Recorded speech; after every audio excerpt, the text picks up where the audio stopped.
எம்.ஜி.ஆர். மன்றங்களை கலைத்துவிட்டு முக்காமுத்து மன்றங்களாக பெயர் மாற்றம் செய்யுங்கள் என்று திமுக நிர்வாகிகள் கெடுபிடி செய்தனர். அந்தந்த பகுதியில் உள்ள திமுக கிளைச் செயலாளர்களின் அனுமதி பெற்றுத்தான் சார்பு மன்றங்களை தொடங்க வேண்டும் என திமுக தலைமை உத்தரவிட்டிருந்ததால் புதிதாக எம்.ஜி.ஆர். மன்றங்கள் தொடங்க கிளைச் செயலாளர்கள் அனுமதி மறுத்தனர். முக்காமுத்து பெயரில் புதிய மன்றங்களை தொடங்குங்கள் என வற்புறுத்தப்பட்டனர். இதனால் ஆத்திரமும் கோபமும் அடைந்த எம்.ஜி.ஆர். மன்றங்களின் நிர்வாகிகள் ஆர்.எம். வீரப்பனைச் சந்தித்து மன்றங்கள் தனி அமைப்பாக செயல்படுவோம், மன்றத்துக்கு என தனியாக தாமரை சின்னம் குறித்த கொடியை அறிமுகப்படுத்துவோம் என வலியுறுத்தினர். இந்த தகவல் எம்.ஜி.ஆருக்கு சென்றது. 1972ஆம் ஆண்டு அக்டோபர் மாதம் 1ஆம் தேதி சென்னையில் எம்.ஜி.ஆர். மன்ற நிர்வாகிகளின் ஆலோசனைக் கூட்டத்திற்கு ஏற்பாடு செய்தார். ஆர்.எம். வீரப்பன் தலைமையில் நடைபெற்ற அந்த கூட்டத்தில் பேசிய எம்.ஜி.ஆர்., நீங்கள் உணர்ச்சி வயப்பட்டு எந்த முடிவும் எடுக்க வேண்டாம். நமக்கு தாய்க்கழகம் முக்கியம்.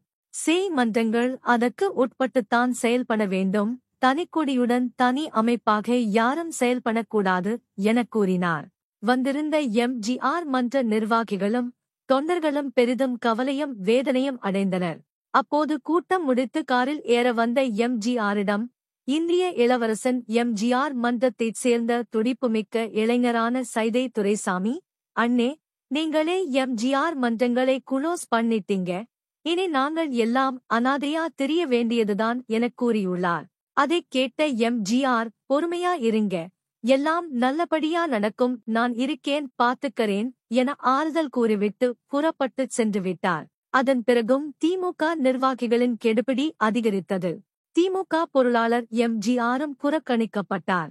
அமைச்சர்கள், திமுக நிர்வாகிகள் மீதும் லஞ்ச ஊழல் புகார்களும் வந்தன. அண்ணாவின் கொள்கை வழியிலிருந்து திமுக திசை மாறிப் போவதை உணர்ந்த எம்.ஜி.ஆர். அதற்கு முடிவு கட்ட எண்ணித்தான் 1972 அக்டோபர் மாதம் 8ஆம் தேதி திருக்கழுக்குன்றத்திலும் சென்னை லாயிட்ஸ் சாலை பொதுக்கூட்டத்திலும் கணக்கு கேட்பு உரை நிகழ்த்தி திமுக வட்டாரத்தை கதிகலங்கச் செய்தார்.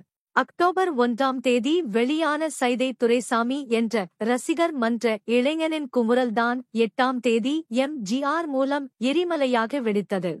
இந்த இளைஞன் துரைசாமிதான் டிசம்பர் 1972 மாதம் அன்றைய முதலமைச்சர் கருணாநிதிக்கு எலுமிச்சம்பழ மாலை அணிவித்து கொலை வெறி தாக்குதலுக்கு ஆளாகி எம்.ஜி.ஆரின் நேரடி பாதுகாப்பில் இருந்தவர். அவரால் கழகத்தின் முதல் தியாகி என பாராட்டப்பட்டவர். அது மட்டுமல்ல, சுமார் 5 ஆண்டுகளுக்குப் பிறகு முதலமைச்சர் பொறுப்பு வகித்த எம்.ஜி.ஆர். சைதாப்பேட்டை அரசு விழாவில் பங்கேற்று பேசும்போது, சைதாப்பேட்டை என்றவுடனே கருணாநிதிக்கு பொதுமேடையில் துணிச்சலுடன் எலுமிச்சம்பழ மாலை போட்ட துரைசாமிதான் என் நினைவுக்கு வருகிறார் எனக் குறிப்பிட்டார். அந்த அளவிற்கு தொண்டர்களின் உழைப்பை, தியாகத்தை மதித்து போற்றியவர் எம்.ஜி.ஆர். மூத்த பத்திரிகையாளர் திரு துரை கருணாஸ் அவர்கள் எழுதிய எம்.ஜி.ஆர். அரசியல் பாதை புத்தகத்தில் இருந்து ஒரு பகுதி. மேலும் சுவாரஸ்யமான தகவல்கள் இந்த புத்தகத்தை வாங்கி படிக்கவும்.